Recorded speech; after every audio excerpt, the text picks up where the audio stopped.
빌립은 안드레와 베드로와 한 동네 베세다 사람이라. 빌립이 나다나엘을 찾아 이르되, 모세가 율법에 기록하였고 여러 선지자가 기록한 그 일을 우리가 만났으니 요셉의 아들 나사렛 예수니라. 나다나엘이 이르되, 나사렛에서 무슨 선한 것이 날 수 있느냐? 와서 보라. 예수께서 나다나엘이 자기에게 오는 것을 보시고 그를 가리켜 이르시되, 보라, 이는 참으로 이스라엘 사람이라. 그 속에 간사한 것이 없도다. 어떻게 나를 아시나이까? 빌립이 너를 부르기 전에 네가 무화과나무 아래 있을 때 보았노라. 랍비여, 당신은 하나님의 아들이시요 당신은 이스라엘의 임금이로소이다.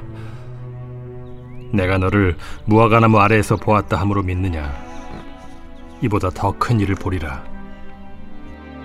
진실로 진실로 너희에게 이르노니 하늘이 열리고 하나님의 사자들이 인자 위에 오르락 내리락 하는 것을 보리라. 샬롬, 주님의 말씀과 함께 새로운 날을 시작하시는 한 사람 한 사람을 주님의 이름으로 사랑하고 축복합니다. 최고의 선물. 베다니를 떠나 갈릴리로 가시려던 예수님은 빌립을 만나 제자로 부르셨습니다.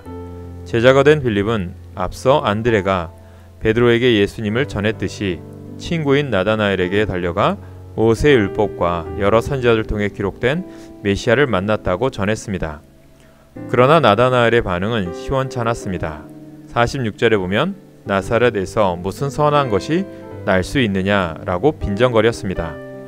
나사렛은 당시에 종교적으로나 정치적으로 전혀 주목받지 못하는 작고 보잘것없는 마을이었습니다.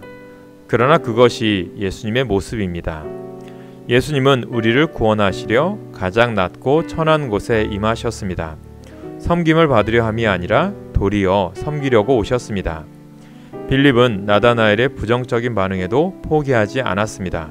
대신 와서 보라며 복음으로 초대했습니다.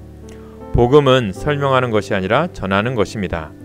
빌립은 주님을 보면 알게 될 것이라고 말합니다. 예수님을 만나보면 자기처럼 믿음을 갖게 될 것이라고 확신했습니다. 예수님을 만난 사람에게는 확신이 생깁니다. 사마리아 수가성의 여인은 세상과 단절한 채 살던 사람입니다. 그런 그가 우물가에서 예수님을 만난 후 물동이를 버려두고 마을로 달려가 사람들에게 와서 보라며 예수님을 증거했습니다. 낙심하여 엠마오로 가던 두 제자 역시 부활하신 예수님을 만나고는 무서워 도망치듯 떠나왔던 예루살렘으로 돌아가 예수님을 전했습니다. 예수님을 만나고 나니 복음을 전할 용기와 사명이 생겼습니다. 전도는 특별한 사람이 하는 것이 아닙니다. 전도의 방법과 기술을 배운 사람들이 하는 것이 아닙니다. 예수님을 만난 사람들이 하고 있고 또 할 수 있습니다. 로마서 10장 14절은 전파하는 자가 없이 어찌 들으리요 라고 말씀합니다. 우리는 열심히 전하기만 하면 됩니다. 그 다음은 주님이 하십니다. 믿음은 들음에서 시작되고 만나야 완성됩니다.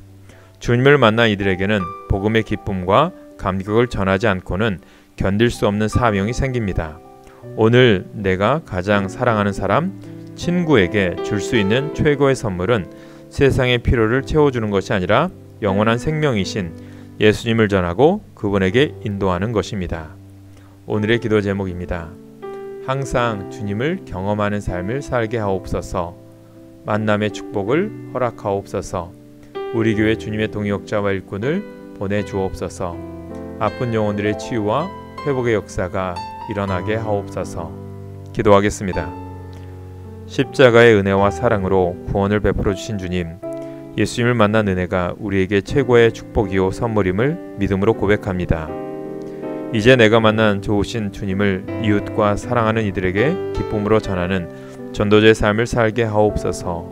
예수님의 이름으로 기도합니다. 아멘.